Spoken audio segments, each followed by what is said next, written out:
Go ahead, just come on in. Welcome back to the show. Right next to me here, Angus Young and Brian Johnson of AC/DC. Great to have you guys on. Real pressure. First of all, let's just start. As I've already given the introduction, but in 1979, I read an article that said that AC/DC is now outselling the Rolling Stones, the Beatles, Pink Floyd, Fleetwood Mac, this hard rock band that nobody liked in the early days, the critics I'm speaking of, not the audience. Now, this huge success, Rolling Stone jumping on the bandwagon, how's it make you feel? No, you went through that, didn't I? Angus, how's that make you feel? Yeah, you know, for the kids it's great, you know. For the critics, well, for them. You know, it really, it's amazing how critics will go to review a show and they don't like rock and roll, hard rock to begin with, but that they're assigned to cover an AC/DC show. I don't want to spend too much time on critics, but generally speaking, have you had good reviews recently? I mean, has the reviews started to pick up? Because at one time there was very negative reviews on your... I think it's always been pretty negative from what I get. I mean, we just see a few, you see a few now and again. But I mean, the main thing of it all is it's just what the kids come, and the reaction of them, you know, that's the whole important thing. You know, if you're worried all the time about what people say or write about you, you'll never get on with it, you know. Yeah, you've never been that concerned about image. Image is not something you're preoccupied with. No, I haven't shaved today. Well, that's one of the trademarks, I think, of the band, is that you're not out to prove a point, you're not out to talk about politics, you're out to rock and roll. And Brian, how do you feel about that? There's no doubt about it. You're saying that they have a poor image, they hate me. You always underrate yourself. Yeah, well, he is pretty rough. This guy, folks, will blow out microphones. When they were recording Back in Black, I think it was 10 mics. Great mics now. Blew him out. His voice is so powerful. That's because he had my guitar up behind him. I had him heavily armed, heavily covered. Let's go back. Let's get to the history. A lot of folks are watching the show tonight that they've heard about AC/DC, but they say, well, I really don't know much about him. I don't want to sound stupid to my friends who are already into him. Let's cover for a minute or two the history. When you were in school, you had the influence of your older brother, George. If you remember back in the 60s, the Easy Beats, a great song called Friday on My Mind. Well, that's Angus's older brother who did that, and now Flash in the Pan. How did the group start? Was it that influence, the environment in the family that got you into it? Nah, I think it was just something that, because me and Malcolm had always played guitar from when we were small, so it was just something to get out of work. I mean, working for a living would be pretty tough. So, did you ever work for a living? Did you have a job in a factory like Brian did? Did you ever do any of that manual labor? No, I was a qualified cleaner. What is that? You know, sweeper. I was one of them. Made a great cup of tea. I always said if you can do a great cup of tea, you can do anything. Make a good cup of tea, you can run countries, you know. Yeah. I bet you Ron Regan makes a great cup of tea. Either him or his missus. That may be true. Is it true, Brian, back in the early days you were making bells? Bells? No, Bill, that come out wrong. It was Bills. Bills. Bills. Okay, well, see how we have rumors, folks. I got word. He rings a few times. See, you'll see this later. Let me show you this. This is a publication that said they wanted to have they had an exclusive interview. And a lot of these things I'm bringing up have no truth at all, but it comes from this magazine that claimed to have an exclusive interview. Now what they're saying here, folks, as Angus is looking at it, is that Angus uses seances to get his music. All right, for people who know the band, know that it's ridiculous and as far-fetched as anything. I'll just get into that. But let's clear the air. This is something people right. I mean, doesn't that bother you a little bit that people will make up that stuff? I think it's usually the thing is they get nothing to write about, and then they will just make it up, you know. Don't you want to get that guy and punch him out or something? It's just a personal. Yeah. Isn't that aggravating? I mean, that's you guys have been. They lie about you. And you get used to it more than anything, and at the end you have a good laugh. You know, when you go and say, "Look what I found, lads. Look what you said last month." I think we shouldn't really spend too much time on that because it is ridiculous, and your fans know. One thing. Yeah, usually a lot of those lies and things come from us. Do you ever do an interview and just make up stuff because you're bored? No, you have a bit of fun sometimes. Yeah. I mean, I've had people call me, you know, like, "Hi, Mick," you know. And they don't know who you are or what you do, and they'll, you know, I'll tell them I'm Malcolm or I'm Brian. Yeah. I've been called Brian Young, you know. And you just go along with it, you know. I mean, I've had guys saying, "What a great voice you got," you know. No, I agree with them. I mean, my mother thinks I really have, but that's the worst part. She does. Yeah, she did. I auditioned before him. Well, speaking of finding Brian Johnson, I understand He wasn't found. Well, I understand an American fan handed you an album and said, "This guy's great." It was a Geordie album. It was a And guy. it turns out that Bon liked him to begin with.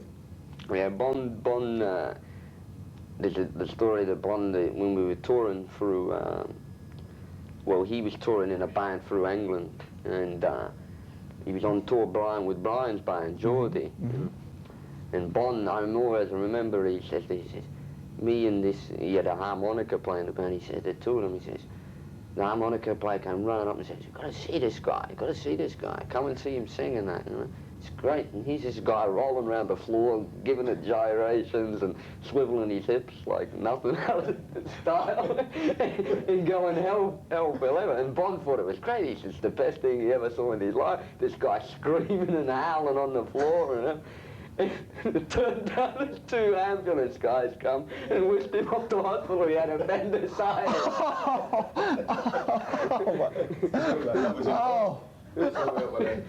Horrible place, or Grimsby or something. Bon thought it was a great attempt. Brian, that must have been terrible. You're in pain. Everyone's going, "Yeah!" Get it on, yeah. Oh, well, Bon didn't like most singers. He didn't know, but he thought that was great. You know, he saw Brian a few times. He thought he had a good voice.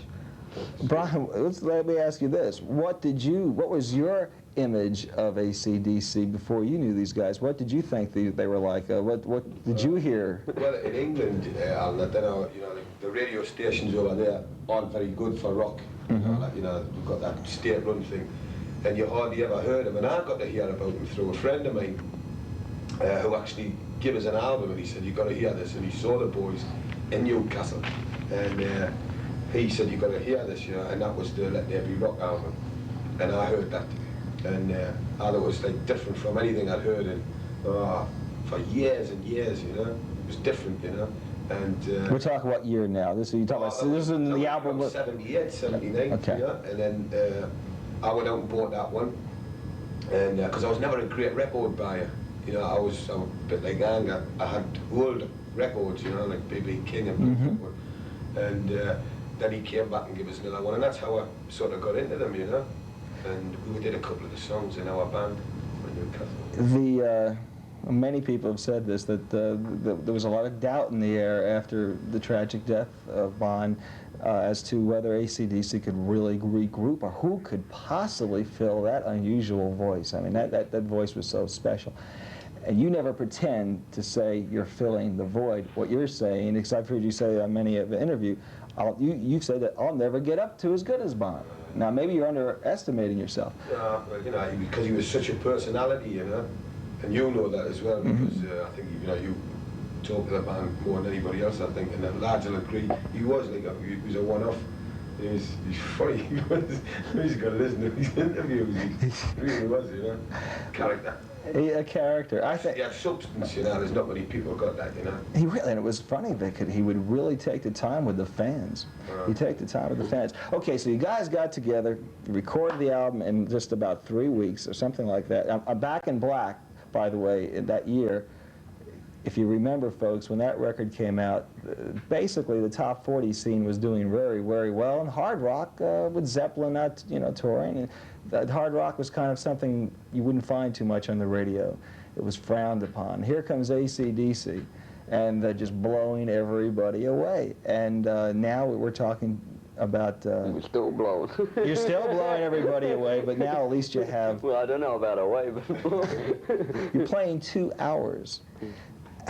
Now, okay, let's talk about this. Your body movements on stage, let's get right to the point. This might sound strange, but you do your contortions and you're moving and running around like that. Great show. How much of that is show and how much of that is actually, it takes that to get the notes? It's the biggest percent of it is I can do it if I'm playing. If I had to stand there, I could never do it. I couldn't play like that. Like when you're recording it, you're not Even doing if I'm recording, I have to do something, stand on my head or something. Standing back in your head before the tea breaks over. It's that sort of thing. I have to. It's my sense of rhythm. Have you ever collapsed at the end of a program after a grueling 2-hour concert? Or? I know a lot of people would like me to.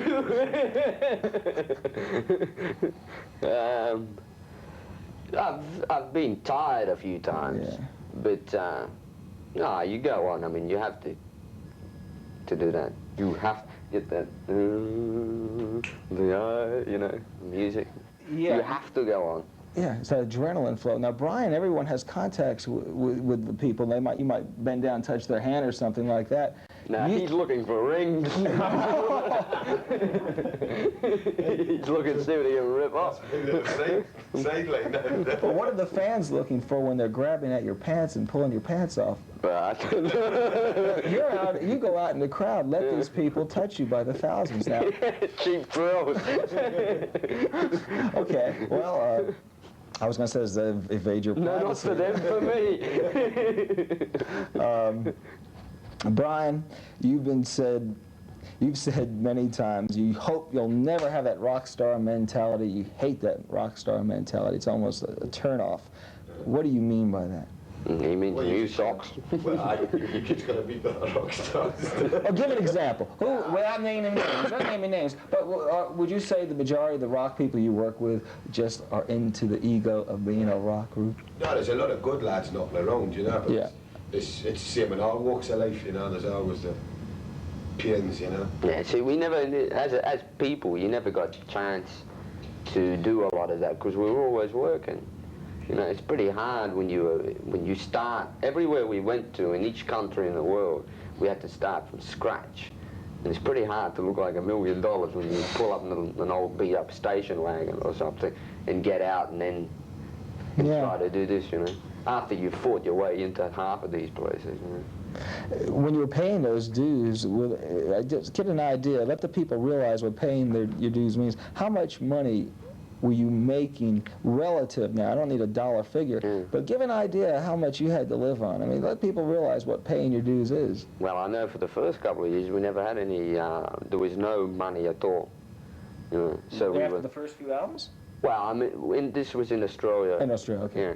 When we first started, I mean, we were living on tick. You would borrow off somebody. I was fortunate, I'd get a little bit of money somehow. So all those girls used to like to mother me. Yeah. So we used to, it was anything we could get, and if we got, when we did get some money, most of it was paying back debts. The record company support. I mean, we didn't make any money if you were looking at it on a financial thing till Back in Black. Yeah. That's when because before that we were always in the red, and even up in Highway Through Hell, and we were always had to pay back because it cost a lot of money at the time to keep the thing on the road.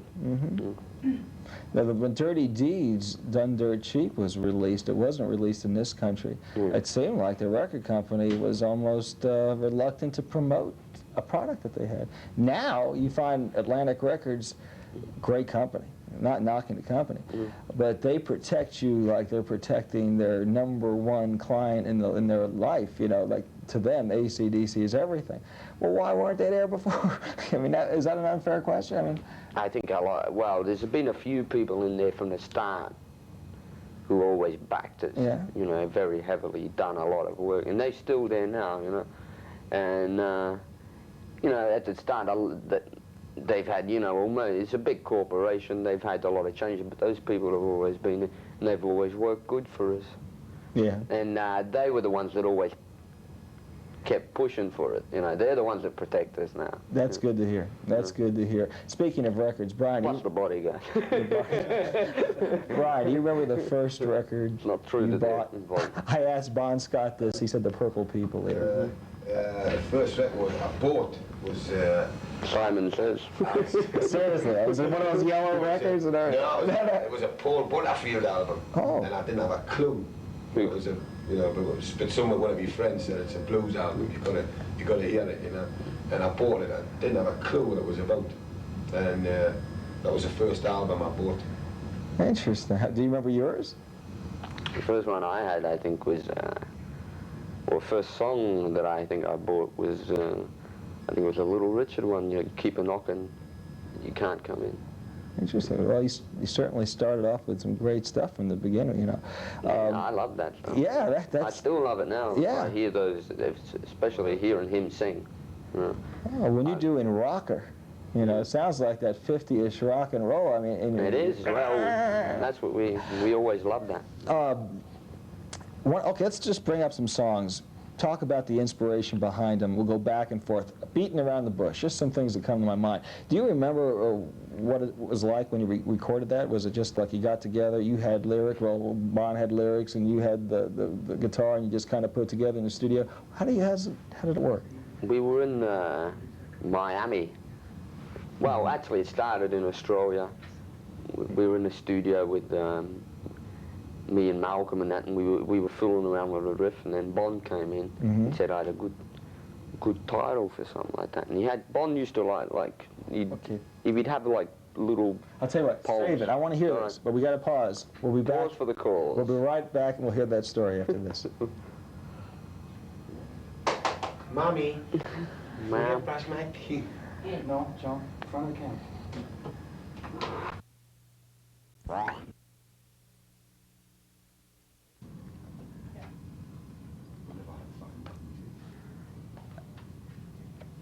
That's what it's all about. 3, Singer Regrouping. 1. This is to promote. Welcome back to the program. We were talking about Beating Around the Bush from the Highway to Hell album. And we were talking about Bon bringing something in like this, and we had to go to commercial. Yeah. He used to come in with like poems and things he used to write. And then when me and Malcolm were fooling around with this riff for this, he said, I think I've got something that would fit in there quite nicely. And that was the title, Beating Around the Bush. Yeah. I mean, Bon was always subtle, you know. I mean, bush could mean anything. If you know what I mean. Yes. Yes, he said. And so that's the way his humor runs. But you know, the guitar lick there does sound like Beating Around the Bush. It does. It just sounds like Beating Around the Bush. That's one of those songs I wish, you know, if it was radio right now, I'd put the record on, but you'll have to see that in video. And I don't know if there's a video of that song available, but maybe someday. There could be. I think there might be. I'm not too sure. Well, you'll see it right here if there is. Now, let's talk about some things. We don't have a whole lot of time. Going back to Bon, the tragic loss, what was going on when you went back home? You got together and you were sad. You had all these mixed emotions about things. Was there ever a moment where you decided, well, maybe we ought to give up for a while? Well, at first, yeah, I mean, you don't know what to do because you got, you know, it's a shock thing, you know, because you don't expect it. You don't, you know, I mean, for me it was hard. And also, I mean, for his family and everything, which was the most important thing. So, I mean, it didn't enter our heads what we would do at first, you know, but then after, when it's all sunk in and then we had done, you know, done what the best we could for everything, you know. we just sat down and we said, all right, what do we do? Do we call it a day or continue with this, you know? And my brother said it the best. He said, well, he gave me, you know, we left it a few weeks, and then he gave me a call and said, come on, we'll go finish this anyhow, because this was Back in Black. We were working on the material. He said, we'll start on this and just complete it the best way we can, you know? And, you know, he said it's, you know, we'd be just sitting around sulking all the time and depression, and take our minds off that, and it gives us something to do. Mm-hmm. And it helped, and then we decided, right, well, should we go for it with, you know, what should we look for? Now, when you said you were already working on Back in Black, you said you already had Brian at that time. No. We were working on the material for it, okay, the ideas. Okay. Me and my brother were sitting around with riffs. Right. And Bomb was about to start that week. I got you. You know? And that's when the accident happened. So right. That's the material we were working on. I mean, it was all, we were starting work on it. It wasn't like finished or complete. Brian, let the audience feel what you felt when you were approached by these guys to take over, and let us know really from the heart what it was like to learn all the old songs and all the new songs, plus the pressure on you from the world. I mean, what was that like? At the time it happened so fast, you know. You know, you can't remember much about it. It's like, you know. We don't like them to think. It just happened that quick. But you were flipping out. I mean, you had some definite problems. I mean, not problems, but you had some things to contend with. Well, that's all right. Me? The lads looked after us, man. It was okay. You know, as soon as I got it down there, you know, I didn't feel like there was any bad thing happening, you know. Like it was all accepted and all that. It was all right. They looked after us and it made it and enjoyed myself, you know. Well, you were enjoying yourself. These guys are easy to get along with. What's your process of writing songs? How do you go about it? Well, it's, you know, the lads all get together, like this year I would be Isle of Man, and the lads came and had riffs, titles for the songs and everything, you know. And we put him in the toilet and we had this big German Shepherd outside. He had to come up with something. And then just sit down with the lads, you know. So it's more or less you have some neat words, you have some neat riffs, you get together, try. Yeah, well, what we do, we put our heads, the three of us, together on everything, you know. We found that's the best way. You know, we'll throw a bit of guitar or whatever, and Brian might hum a bit and go, you know, I've got this idea for a melody, so we can change it with, you know, because we do get, that's the big important thing for us, the songs themselves, you know. And that's how we do it. We just sit there and put the three heads together. When it comes to recording live, which is what I know what you do, I think we're due for another live album, and I want to incorporate the question of a video. You haven't done too much video. Most of what we see is live concert footage that they show, and that's, you know, you've talked about that. Is there going to be a change for you? Will you consider doing a video now that video seems to be... I think it's the way it is. Everyone asks me that in a low ask about video at this time. But I mean, video has been around for a long time. That's this true. band was signed to Atlantic on a video. You know, I mean, they saw a video of the band live, and they said, I just think it's technology, you know.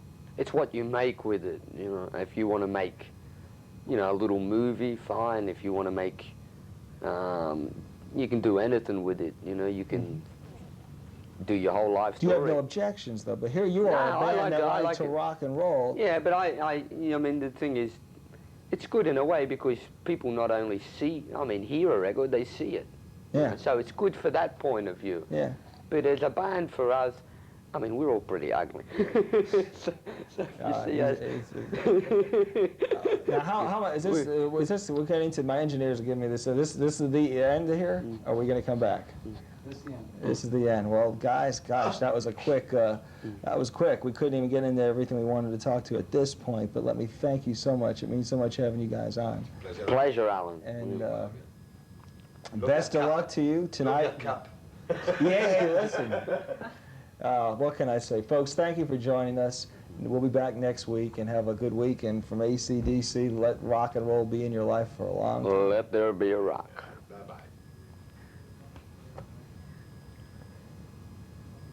Alan, you can converse with your guests. Oh, good. Okay.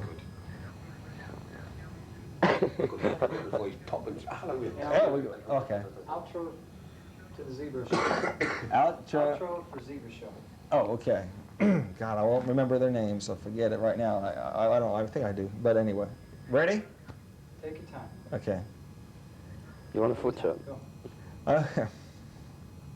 Okay. You want a cue card? No, I just gotta make believe. I gotta make believe here.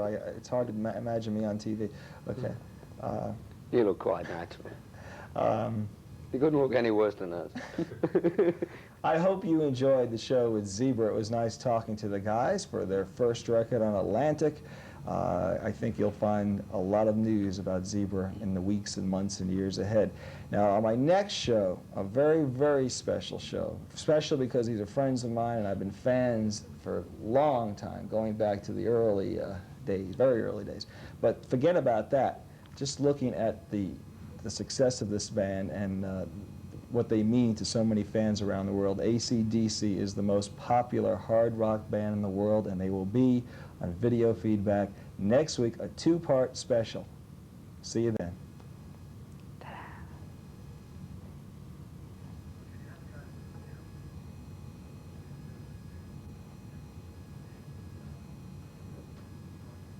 Okay, could both of you just look in the camera and just, since Alan's talking about you, we're going to have a shot of you two, just... Just kind of looking. Yeah. Goof around, whatever you'd like. Yeah. Want to show albums? Tip your hat. That's fine. All right, your television set's mugged. Hello, Mum. You want to do the intro to this show now? All right. You want to let them go? I might want to let them go, but I'd like to let them do a little promo on their own real Sure. quick. Okay, Yeah. and then I can do that when they're not here. Fine. So they can Okay. go. Okay. Go on. Thanks, Brian. You know I can only read lips. You can say exclusive, too. That'd be nice. Do That, yeah. Go on, Angus. Hi, this is Angus Young of AC/DC and... Brian Johnson. He nearly forgot it. Here with Allan Handelman. No, Handelman. Sorry. All right. Haldeman, Watergate. You're thinking of Watergate. No, I was thinking of something else. There was a guy called Haldeman once. FIFA winner. Right, I'll do it again. Joe Elliott screwed up too. Yeah, Handelman's hard to say. He's not even in my tax bracket. All right. Okay. He's back. He's back. Okay, one more time. Hello, hello, this is Angus Young, to his friends, to his enemies, Angus without the G.